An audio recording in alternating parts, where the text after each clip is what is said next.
अस्सलाम वालेकुम viewers, power electronics में खुश आमदीद एक नई वीडियो के साथ।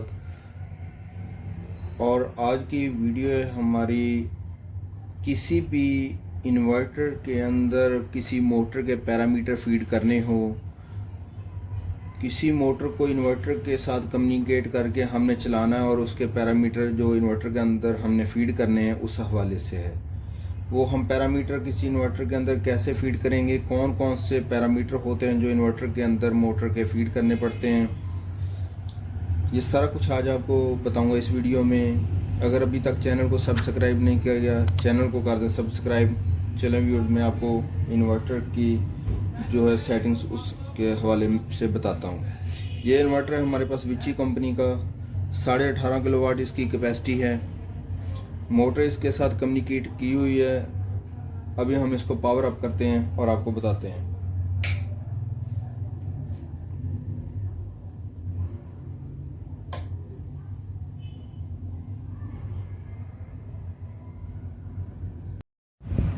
हमने सप्लाई इसको दी, इसके डिस्प्ले के ऊपर आप देख रहे हैं ये इसकी फ्रीक्वेंसी आ गई है।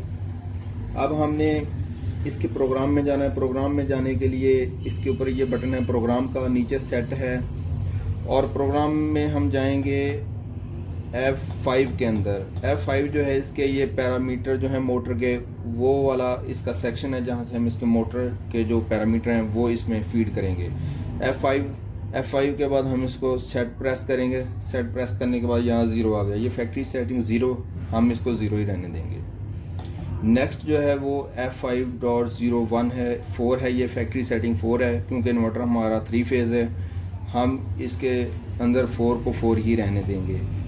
F502 है, F502 जो है ये मोटर की कैपेसिटी है। ये इन्वर्टर जिस मोटर के साथ लगा हुआ था उस मोटर की कैपेसिटी 15 किलोवाट थी, लेकिन जो मोटर हम यहाँ पे चेक कर रहे हैं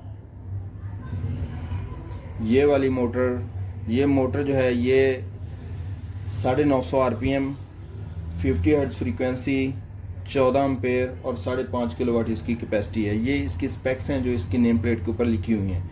इस मोटर को हमने इस इन्वर्टर के साथ चलाना है तो हम इसकी सेटिंग इस मोटर के लिहाज से ही इसमें फीड करेंगे। यहाँ पे 15 किलोवाट इसकी कैपेसिटी, लेकिन हम यहाँ पे 15 किलोवाट नहीं बल्कि हम यहाँ पे इसको सेट करेंगे 5.5 किलोवाट पे।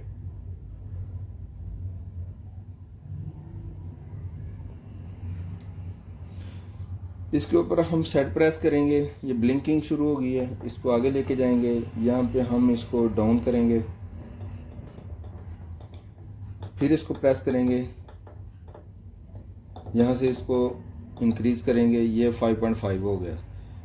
अब सेट प्रेस करेंगे, ये सेट हो जाएगा, ये फीड हो गया है। नेक्स्ट पैरामीटर है 50, मतलब इसकी मोटर की जो फ्रीक्वेंसी है वो कितनी है, ये 50, हम इसको 50 रहने देंगे क्योंकि हमारे इन्वर्टर की फ्रीक्वेंसी भी 50 है और पाकिस्तान के अंदर जो फ्रीक्वेंसी चल रही है वोल्टेज की वो भी 50 है। हम अकॉर्डिंग टू मोटर्स की जो फ्रीक्वेंसी है वो 50 हर्ट्ज ही इसको रहने देंगे। नेक्स्ट आ गया 5.04, ये है मोटर के RPM। हमारी मोटर 950 RPM की है, लेकिन यहाँ पे फीड है 1440 RPM। हम इसको डिक्रीज़ करेंगे, नीचे लेके आएंगे 950 RPM पे। ये ब्लिंक शुरू कर दिया इसने, यहाँ से हम इसको कम करेंगे 950 हो गया। नेक्स्ट पैरामीटर है 05, 415 वोल्ट, ये इसके आउटपुट वोल्टेज हैं इन्वर्टर के जो इस मोटर को जाने हैं, और हम इसको 415 वोल्टेज ही रहने देंगे। नेक्स्ट है F5.04, ये इसके मैक्सिमम एम्पियर हैं, लेकिन हमारी मोटर जो 14 एम्पियर की है हम इसको इंक्रीज़ करेंगे।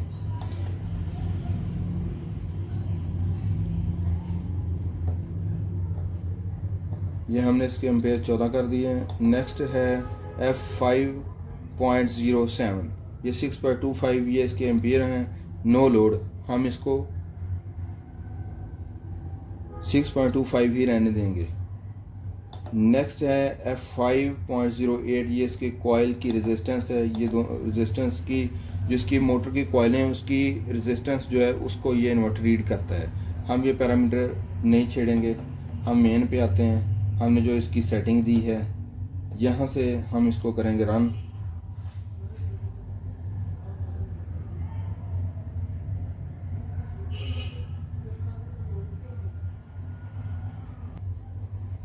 यहाँ से हम इसको जैसे ही रन की कमांड देंगे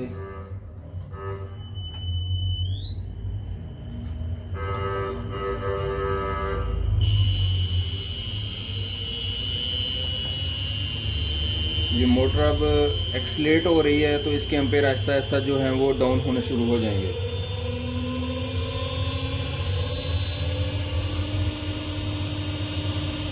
जैसा कि आप दे रहे हैं ये 8.3 पे आ गए हैं। ये अभी 334 वोल्ट जो है ये इसकी आउटपुट है इन्वर्टर की, जो आउटपुट आ रही है। नेक्स्ट जो है ये 50 हर्ट्ज फ्रीक्वेंसी है, मैक्सिमम फ्रीक्वेंसी जो है। जी व्यूअर्स, ऐसे किसी भी इन्वर्टर के अंदर वो कहीं भी लगा हो, उसके अंदर मोटर के जो हम पैरामीटर ऐसे फीड करेंगे, बगैर मोटर के हम पैरामीटर फीड किए किसी इन्वर्टर को चलाएंगे तो इससे हमारे इन्वर्टर का भी नुकसान हो सकता है, हमारी मोटर का नुकसान हो सकता है। और बात ये होता है कि अक्सर दोस्त ये कहते हैं कि हम चलाते तो ओवरलोड का फॉल्ट आता है। ओवरलोड का फॉल्ट भी इसी वजह से आता है कि जब किसी मोटर के पैरामीटर हम गलत फीड कर दें। बाज़ इन्वर्टर्स अप्रॉक्सीमेटली इन्वर्टर जो INVT वगैरह के जो लोग सोलर पे लगाते हैं उनके अंदर ये फॉल्ट आता है कि OC का फॉल्ट आ जाता है। OC का फॉल्ट भी उस वक्त आता है कि जब हम किसी मोटर का डेटा इन्वर्टर के अंदर गलत फीड कर देते हैं जो और उसकी करंट को इन्वर्टर अपने साथ कम्युनिकेट नहीं कर पाता, मैच नहीं कर पाता, तो ओवर करंट का फॉल्ट दे देता है कि उसकी करंट उसकी रेटिंग से बहुत ज़्यादा है। ये इस तरह के अक्सर इश्यूज जो हैं वो सॉफ्टवेयर की वजह से आते हैं और बहुत कम जो फॉल्ट होते हैं वो हार्डवेयर की वजह से आते हैं। सॉफ्टवेयर के जो एरर्स हैं या फॉल्ट हैं वो इसके सॉफ्टवेयर के अंदर, इसके पैरामीटर के अंदर गलत पैरामीटर फीड करने की वजह से आते हैं। मैं उम्मीद करता हूँ कि आज आपने जो वीडियो देखी है इससे आपको बहुत ज़्यादा मालूमात मिली होगी। नेक्स्ट वीडियो तक अल्लाह हाफिज़।